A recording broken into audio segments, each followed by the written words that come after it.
Ladies and gentlemen, welcome to another CCL game.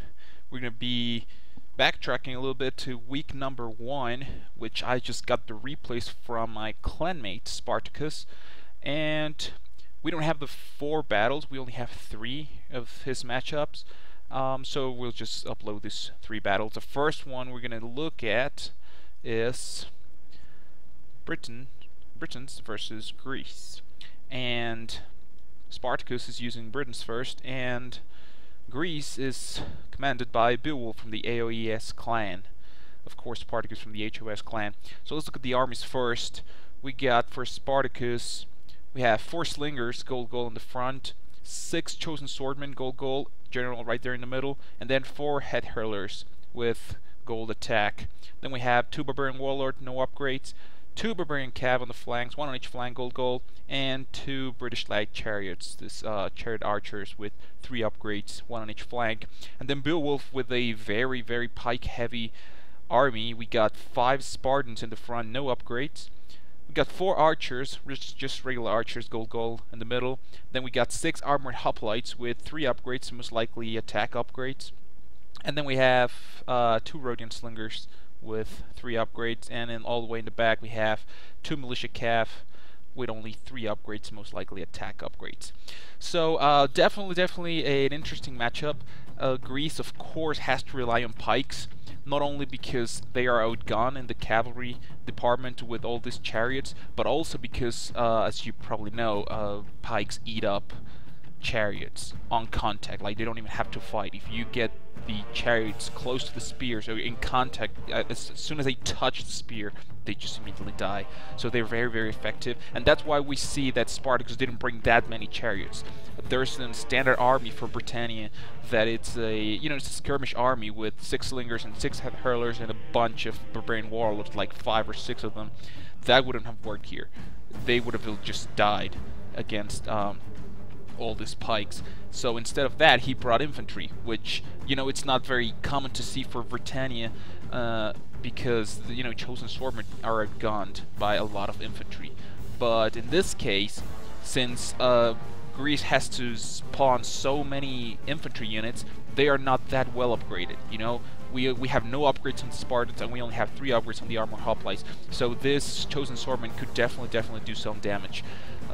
Beowulf launching some hit and run attacks on the slingers. Greece does have a clear and huge archer advantage.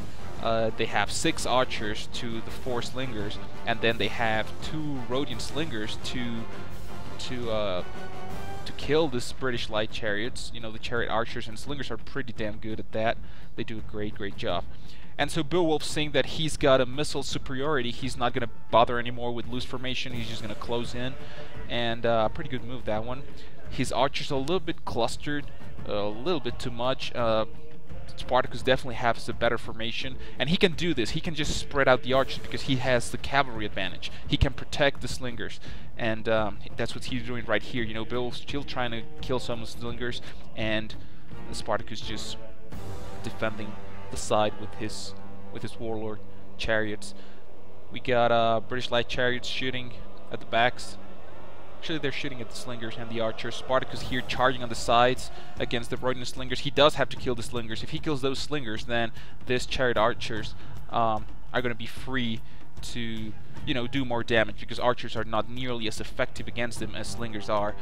Spartacus does have to watch the infantry engagement. He does not want to engage right now in infantry. Beowulf has to look for the infantry engagement. I mean, he does have the skirmish advantage, kind of. Spartacus with a kind of strange charge right there. I'm not sure what he tried to do right there. He was not going to rout the archers or any units, but I mean, he came out alive, at least. He managed to get rid of a slinger unit on the right flank. There's still a slinger unit. I think that's the one he was trying to go for, but they managed to get in front of the pikes, so he couldn't get there. Beowulf still pushing forward. Spartacus doing a great job at staying out of combat, just rolling and rolling back. Now Spartacus is going to try to catch the slingers and the cav again, but Beowulf gets them into safety pretty easily. I think this would be a good time to get rid of the Cantabrian Circle. I don't think the slingers are shooting at them anymore, so at least one of them, the one on the right, could get out of Cantabrian Circle. And here Spartacus manages to catch the units of Militia Cav for Greece. He's absolutely going to raid them, of course, and he has to be very careful. Beowulf cannot isolate units. You know, there's Spartans and everything, but you know, no upgrades and isolated, they will break. They will definitely break, so he wants to keep everything close.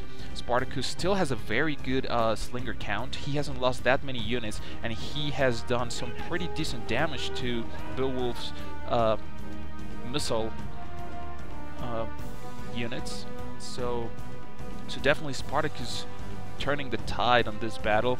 It seems he's gonna catch another unit here, and he has to be careful. He doesn't want to run into those pikes. Great canceling in that charge. You don't want to run into pikes with chariots. You really don't want to.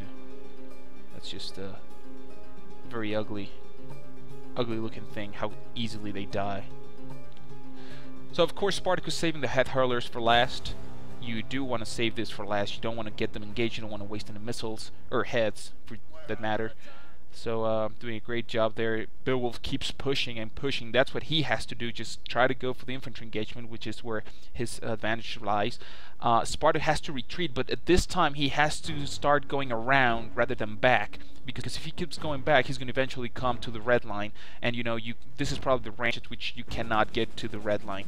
You don't. That's against CWB rules. You can't red line camp with your army.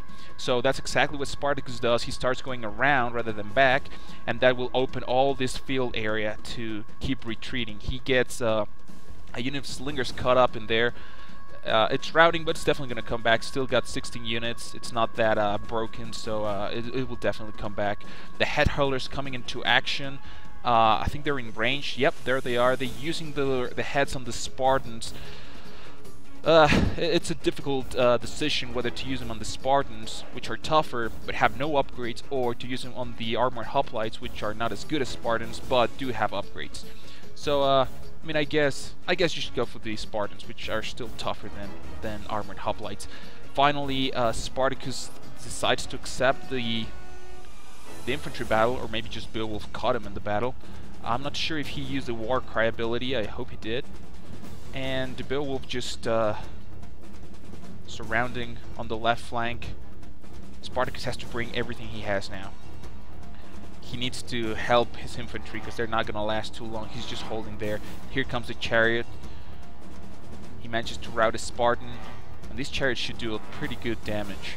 There goes the other Spartan. Now would be a good time to bring all the chariots, because now you can really get a mass rout. He should be aiming for the general. I think that's exactly what he's doing. He's going for the general, trying to get a sniper kill. Infantry for Britannia are definitely holding up very well. And now the general. This is where all the missiles are going, I think. That's where they should be going, with the general. Spartacus might want to chase these units with some cav. He could use this cav to chase his units, because those ones will come back, and you definitely don't want any units coming back. So definitely chase those. So as predicted, the Spartans are routing. Pretty much all of them are dead, and it's the armored hoplites who stood a little bit longer, but eventually they fell as well. The chariots just use their infantry intimidation ability to just break the lines of Greece without even charging. So great move there by Spartacus. Good game for him. Beowulf definitely took a very risky army. You know, pikes are definitely a great counter against Britannia, but you know, bringing all those spikes, it hinders your ability to upgrade them. That's what I mean. You know, you bring a lot of pikes, but of course they're not very well upgraded, and you know, Britannia has the ability to upgrade those chosen swordsmen a lot, and with chariots who cause fear on infantry, that's just not a good combination. So I think Beowulf could have brought a better army, a little bit better, maybe less units but more upgrades. That would have worked a little bit better. But anyways, good game, clear victory for Spartacus, 1-0 up in the matchup. We're going to switch factions. Follow the link right here in the video to go to the next video. Thanks for watching.